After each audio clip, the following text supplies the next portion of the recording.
Hello friends, welcome back to my channel advance English 101। Friends, आज के इस video में हम लोग स्पोकन इंग्लिश के एक से बढ़कर एक स्ट्रक्चर को सीखेंगे और जानेंगे, और हर दिन यूज़ होने वाले सेंटेंस की भी प्रैक्टिस करेंगे। लेकिन इसमें कुछ स्ट्रक्चर्स ऐसे हैं तो हमारे स्पोकन इंग्लिश के लिए बहुत ही बेहतरीन स्ट्रक्चर माने जाते हैं, और ये हर दिन यूज़ किए जाने वाले स्ट्रक्चर्स में से एक हैं। जैसे कि जब भी बोलना हो, आप ही हैं जिसने मुझे धारा पढ़वा अंग्रेजी बोलना सिखाया है, या फिर यूँ कहें वह हमारा भाई ही है जिसने मेरे बेटे को बुरी तरह से पीटा है। इस तरह के सेंटेंस को बोलने के लिए हम लोग जिस स्ट्रक्चर का यूज़ करेंगे वो सीखते हैं। अभी चलिए शुरू करते हैं। जैसे कि पहला सेंटेंस है, बोलना हो अगर मैं हूँ तो हम लोग कहेंगे आई एम। मैं ही हूँ, इसके लिए हम लोग इट इज़ आई का यूज़ करते हैं। ध्यान से समझेंगे। मैं ही तो हूँ जो या जिसने, मैं ही तो हूँ जो या मैं ही तो हूँ जिसने, इसके लिए हम लोग it is I who am का यूज़ करेंगे अगर प्रेजेंट की बात को बताने के लिए अगर हम तैयार हैं तो। और पास्ट की बात के लिए तो आई के साथ हमेशा वॉज लगता है, तो हम लोग हु के जस्ट बाद वॉज का यूज़ करेंगे, क्योंकि हेल्पिंग वर्ब हु से पहले जो हमारा सब्जेक्ट के रूप में काम करेगा, यानी नाउन या प्रोनाउन जो भी रहेगा उसके अनुसार हु के बाद हम लोग हेल्पिंग वर्ब डालेंगे। राधा ही है जो उसकी मदद कर रही है, it is Radha who is helping him और हर। इसके स्ट्रक्चर की बात करेंगे तो स्ट्रक्चर है, प्रेजेंट के लिए इट के साथ इज़ का यूज़ करेंगे, और पास्ट के लिए वॉज का, उसके बाद नाउन या प्रोनाउन होगा, उसके बाद हु, उसके बाद हेल्पिंग वर्ब, उसके बाद मेन वर्ब, उसके बाद अदर वर्ड्स। पहला सेंटेंस है, मैंने ही तो तुम्हें मिलने के लिए यहाँ बुलाया था, या फिर यूँ कहें मैं ही हूँ जिसने मिलने के लिए तुम्हें यहाँ बुलाया था। यूट्यूब पर कोई नहीं सिखाएगा ऐसे। It is I who called you here to meet. वह तुम्हारा भाई ही है, it is your brother, it is your brother. वह तुम्हारा भाई ही है जिसने हु मेरे बेटे को बुरी तरह से पीटा है। कौन पीटा है? तुम्हारे भाई ने। तुम्हारा भाई सब्जेक्ट है। Who has beaten my son badly.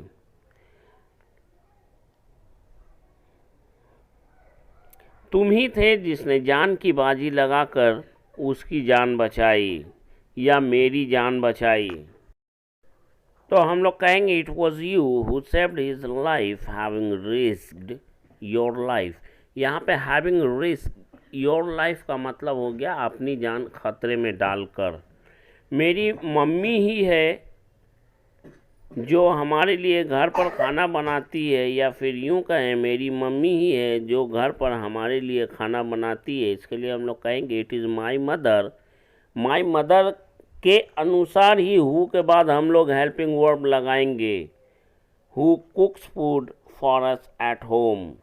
आप ही हैं जिसने मुझे धारा पढ़वा अंग्रेजी बोलना सिखाया है। It is you who has taught us to speak English fluently.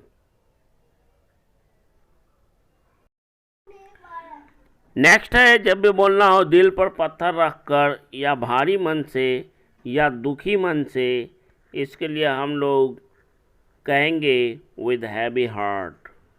With heavy heart यानी कि दिल पर पत्थर रखकर, या भारी मन से, या दुखी मन से। जैसे बोलना हो दुखी मन से मैं आपके पास आया हूँ, तो हम लोग कहेंगे I have come here with heavy heart. Sentence बनाने के स्ट्रक्चर की बात करें तो विद अ हैवी हार्ट इसको सेंटेंस से पहले रखेंगे या सेंटेंस के लास्ट में रखेंगे। कोई फ़र्क नहीं पड़ता है कि शुरू में रखें या लास्ट में, दोनों में से कोई एक जगह आप इसे रख सकते हैं। दिल पर पत्थर रखकर या भारी मन के साथ वह अब मेरे साथ बात करने लगा है। He has begun to talk with me with a heavy heart. He has begun to talk with me with a heavy heart. दिल पर पत्थर रखकर मैंने उसे बाय कह दिया। I said him by with a heavy heart, या फिर यूं कहें with a heavy heart I said him और हर बाय। दिल पर पत्थर रखकर मुझे इतना महंगा मोबाइल फ़ोन उसके लिए ख़रीदना पड़ा। With a heavy heart I had two by so expensive mobile phone for him or her. Next है दिल पर पत्थर रखकर मैंने उसे जाने दिया। विद अ हैवी हार्ट को सेंटेंस के पहले या लास्ट में रखेंगे, कोई फर्क नहीं पड़ता, कहीं भी रखें, शुरू में या लास्ट में।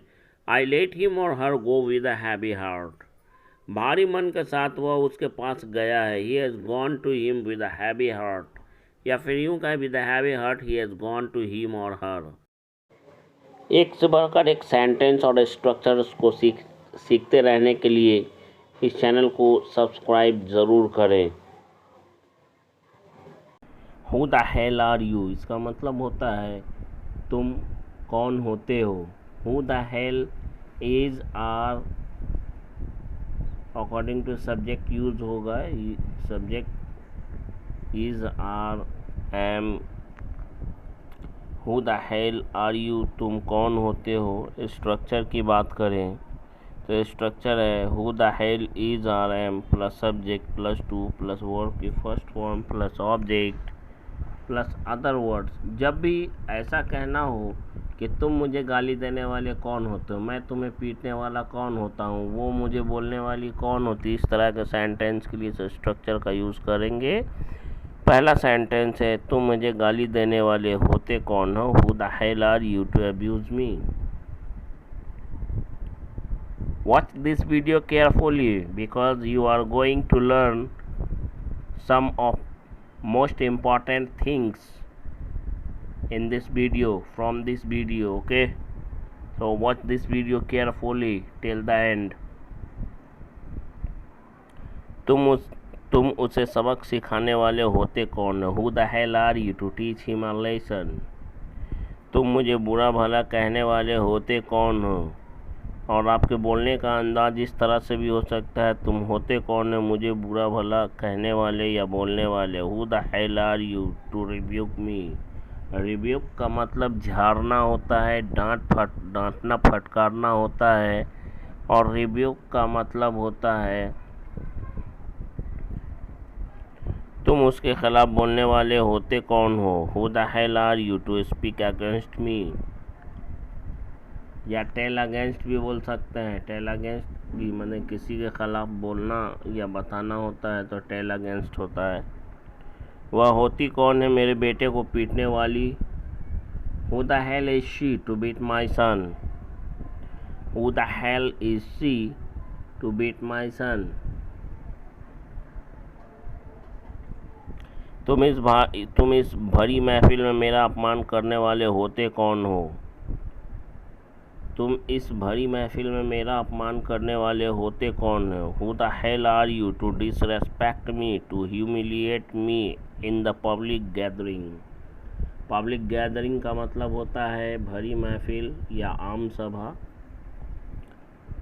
Who the hell are you to disrespect me, to humiliate me in the public gathering. Next है हमारा स्ट्रक्चर डू एवर से, जिसका मतलब होता है कभी तो। स्ट्रक्चर है डू एवर प्लस इसके बाद आने वाला हमारा कंप्लीट सेंटेंस होगा। सेंटेंस किसी भी प्रकार का हो सकता है, लेकिन डू एवर यहाँ पे कंपलसरी है। कभी तो मुझसे प्यार से बात कर लिया करो, do ever talk to me with love. कभी तो उससे मिल लिया करो, do ever meet him. Do ever meet him, कभी तो उससे मिल लिया करो, डू एवर मीट हिम।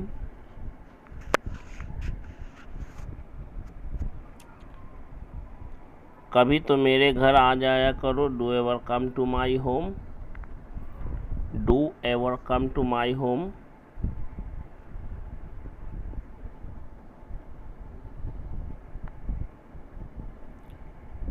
कभी तो बड़ों का सम्मान कर लिया करो, do ever respect the elders या रेस्पेक्ट योर एल्डर्स, अपने से बड़ों का सम्मान किया करो, your elders, do ever respect your elders, कभी तो अपने बड़ों का सम्मान किया करो, कभी तो उससे मिलने जेल जाया करो, do ever go to the jail to meet him और her, do ever go to the jail to meet him और हर।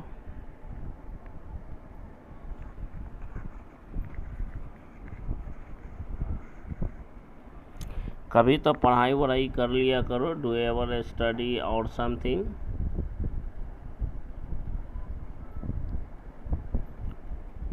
डू एवर स्टडी और समथिंग।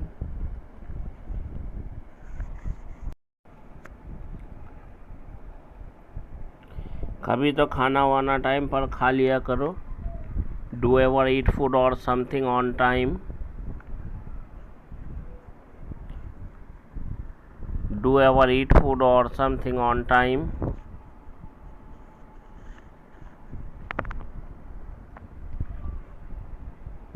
कभी तो ऑफिस टाइम पर आ जाया करो, do ever come to office on time, do ever come to office in on time.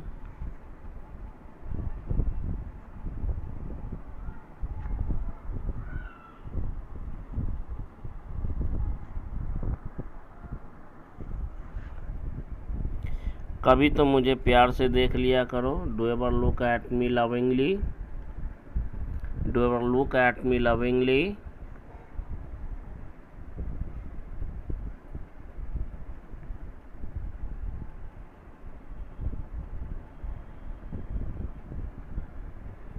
कभी तो त्यौहार के अवसर पर अपने दोस्तों से मिल लिया करो, do ever meet your friends on the eve of festivals, do ever meet your friends on the eve of festivals. On the eve of का मतलब होता है के अवसर पर, on the eve of festival मतलब त्यौहार के अवसर पर।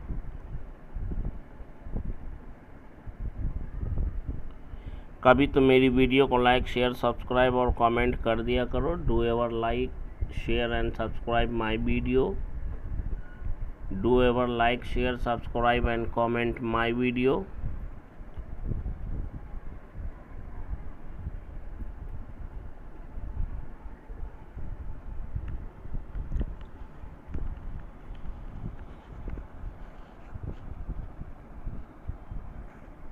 ये लास्ट वाला बहुत ही मोस्ट इम्पॉर्टेंट है आपके स्पोकन इंग्लिश के लिए और रिटर्न इंग्लिश के लिए।